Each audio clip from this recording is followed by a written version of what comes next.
Good afternoon, grade 11s. We're going to be looking at crisis management next.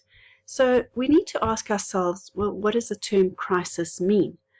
So a crisis is an unforeseen event that can cause major changes in any organization. COVID-19 is a good example. A crisis can be a career ender or an opportunity to excel. When a crisis occurs, it is too late to start planning for it.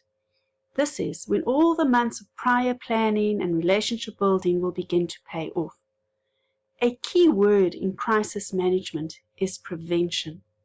The skill of managing crisis focuses on the prevention of an event as well as its management once the event has become a reality. So crisis is a time of intense difficulty when important decisions have to be made.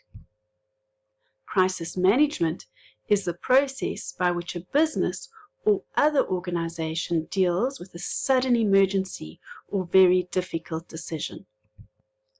All businesses should be thoroughly prepared for a time of crisis, whether it's a burglary or a vehicle accident.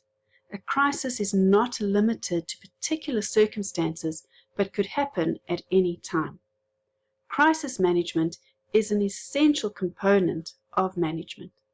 The importance of crisis management is that it can save lives, save money, and save an organization from devastation. So how does a business deal with a crisis? So the first stage is what we call the emergency plan stage. An emergency plan should be prepared in advance as part of a crisis management plan.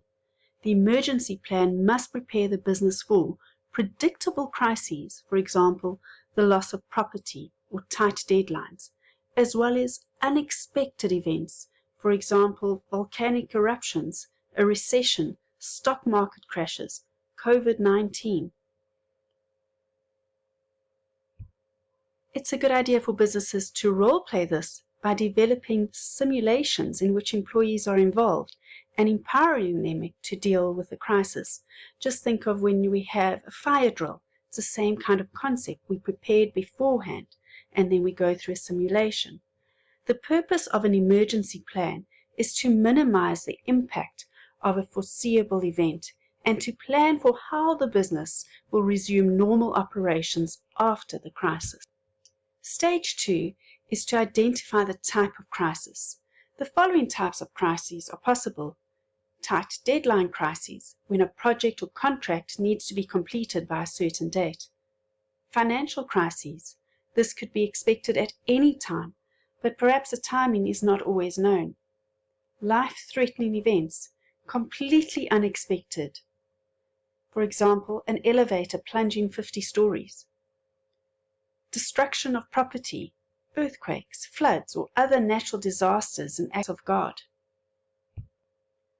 Business operations that have to be stopped, possibly because of power outages, or serious illness, such as COVID-19. Stage 3 in responding to a crisis is to respond to the event. As soon as the crisis starts, people need to work with speed and efficiency. The spokesperson for the business needs to prepare a public statement, if necessary, to inform the public about the crisis situation. If the crisis is internal, for example, a tight deadline or a computer virus, management must consult the emergency plan and commence implementation. For example, outsource some of the functions, hire extra resources, devise an action plan. I can think of how we've experienced the dump going on fire and the air being so thick that we can't breathe. And we've had to respond to that event very quickly and send out communication to parents. Stage 4, evaluate the damage or the situation. After the crisis is detected, it is important to estimate the damage. Who should be told? The media, the public, the stakeholders should be informed about what the business is going to do to turn everything back to normal. We now move on to Stage 5. Stage 5 is feedback on what worked and what did not work. During this stage, Management will evaluate how effective the emergency plan was throughout the crisis. It will amend the emergency plan after evaluating what worked and what did not work. It's been really interesting watching our government and how we are constantly being communicated to, and how when things aren't quite going well and the plan isn't really working, there's been a reshift or changing of the initial laws so that the country can continue to operate. So, gentlemen, that is crisis management, and we are living through crisis management right now.